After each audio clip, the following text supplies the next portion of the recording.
Okay, we're going to get into the topic real quick. I'm going to come back to Jeremiah's perspective on that. We're going to talk about Christmas. And I brought Mike in to give us a little history about Christmas. I'm going to give him like this 5 minutes to go ahead and give us a quick little lesson about the history of Christmas and what's that look like and what it's supposed to look like. Sure. So when people celebrate Christmas, and it's the most, it's not the most important Christian holiday. The most important would be Easter. Mm-hmm. Okay, it's important for people to understand the origins of these words. And you look at Easter, Istra, Waistra, Ishtar. You know, that's a whole nother conversation. Right. But when we look at Christmas, is, we know, is celebrated on December 25th, basically in the Christian tradition in the U.S. and like largely Western Hemisphere. But it comes from a combination of pre-Christian holidays, pre-Christian celebrations that we see going back to the Romans. We see dealing with the festival of Saturnalia, which was an ancient Roman festival celebrated from December 17th to December 25th. We see the festival of Yule. So when we talk about Yule tide, Yule was dealing with an ancient Nordic deity coming from Scandinavia. Okay, so Y-U-L-E. Okay, and that was celebrated from December 21st through the end of January. We look at the festival of Mithra amongst the ancient Persians, and Mithra was a sun deity. That celebration was from December 25th to January the 1st. So when we look at the Helios Biblos, or what we've been taught to call the Holy Bible, Helios means the sun. Because if you actually understand astrotheology, and this may go outside the circumference of some people's awareness, just because you never heard it before, disagree with it, or don't like it, does not mean it's not true. It just means you have to do some research to understand what I'm talking about. When you actually understand the S-U-N, the Son of God, the Helios Biblos, or what we've been taught to call the Holy Bible, is dealing with the travels of the sun throughout the constellations and how they took astrotheology and put it to allegorical form. Allegory coming from allegorine, meaning to say otherwise, dealing with parables, metaphors, things like this.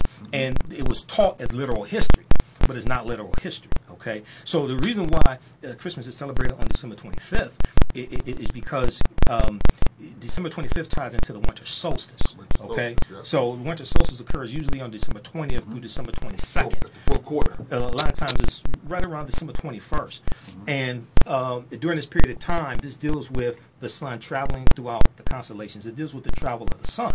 So December 21st, right around December 21st, the sun moves into its lowest point in its journey. So from December 22nd, 23rd, 24th, it appears that the sun does not move. And solstice, S-O-L-S-T-I-C-E, you study the etymology of the word solstice, it means sun stands still. So we can verify this multiple ways. We can look at language, we can look at history, etc. So it's important for people to study the etymology of words. Go to Merriam-Webster Dictionary, go to etymology dictionaries online, look up these words, and study the word origins. That's a scripture where the Bible says the sun stood still. That's in Exodus, I think it was. Go ahead. Yeah, but this is what happened. So when you study these winter solstice celebrations throughout various cultures, right? They took place on or around the winter solstice. Okay, so nowhere in the biblical text does it state that Jesus the Christ was born on December 25th. Okay, nowhere in the biblical text does it even mention the celebration of Christmas. The word Christmas comes from Christus Mass, which means Mass of Christ. That didn't come into existence till mid 11th century AD. All right, this is after the Bible's written. Okay, so what takes place is as the Roman Empire is expanding and they're conquering people's land, and the Roman Empire is drastically expanding, what they're doing is they are incorporating into the traditions that they're celebrating, they're incorporating what are called quote-unquote pagan traditions. Now, we get scared of the word pagan, but pagan comes from the Latin word paganus, which just basically means something indigenous to a people or something dealing with a rural district. It's basically dealing with the people who were in the areas that the Romans were conquering.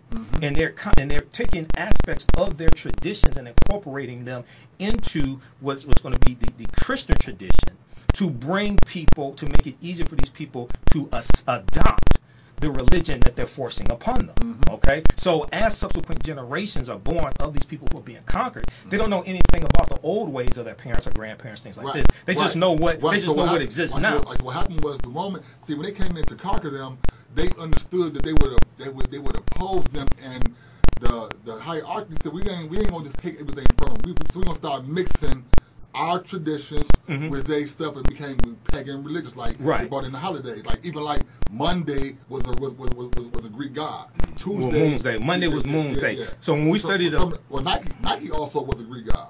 See, Nike is the winged god of victory. Nike was a female deity. So certain days of the week was it was called the first day, second day. What those days coming? Well, it depends upon which language. So when you deal with the days of the week and the origins of the days of the week, a lot of this goes back to Scandinavian mythology, which are amongst the Nordic people. So Thursday was called Thor's Day. Thor, the god of thunder, who's the son of Odin.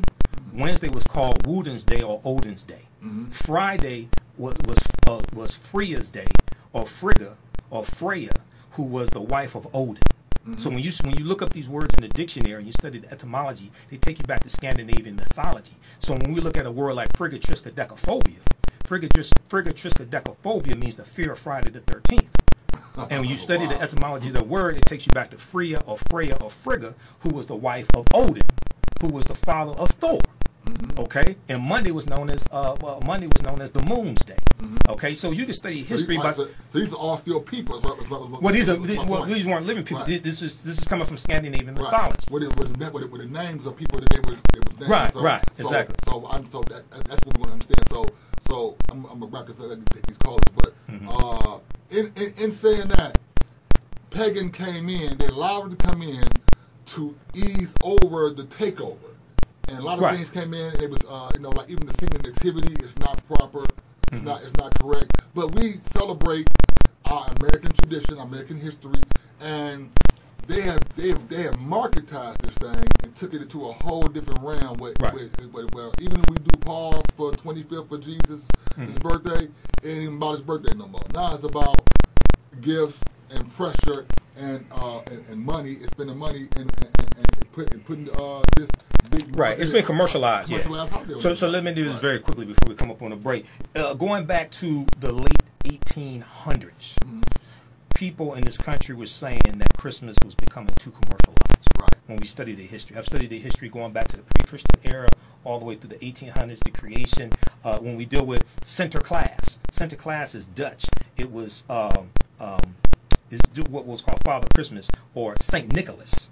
And from Saint Nicholas, we get that mythological character that we call Santa Claus. But that comes from Sinterklaas, which was introduced by the Dutch when they were coming to this country in the early 1800s. Okay, so when we ask, well, how did Christmas become celebrated on December 25th? Well, 336 A.D., Pope Julius I decreed that Christmas would be celebrated on December 25th, which fell in line when these other sun deities, when their winter solstice festivals were celebrated. And then in 345 AD, he decreed that December 25th was the birth date of Jesus Christ. Back at the time, keep in mind, the letter J didn't exist, so it was Yeshua.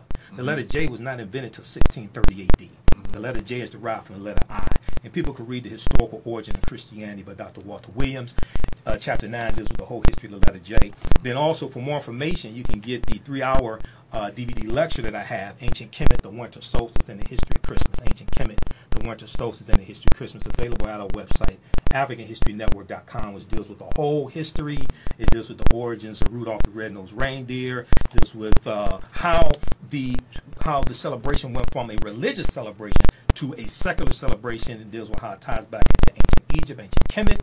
Then with Asar, Set, and Heru, who is known as the First Holy Trinity, and all of that history. AfricanHistoryNetwork.com. Give a big round of applause to Michael Imhotep for that great lesson of the holiday season and Christmas and how we got it wrong. Let's get it right. We're up against mandatory break. Callers, don't go anywhere. Joe, Beirut, don't go anywhere. We're coming right back to you.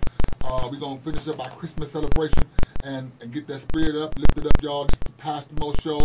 Stand Up Detroit. We here. We coming right back, y'all. We're going to finish off the topic about relationships, social media, Christmas, holiday spirit. Let's go, y'all. Let us know.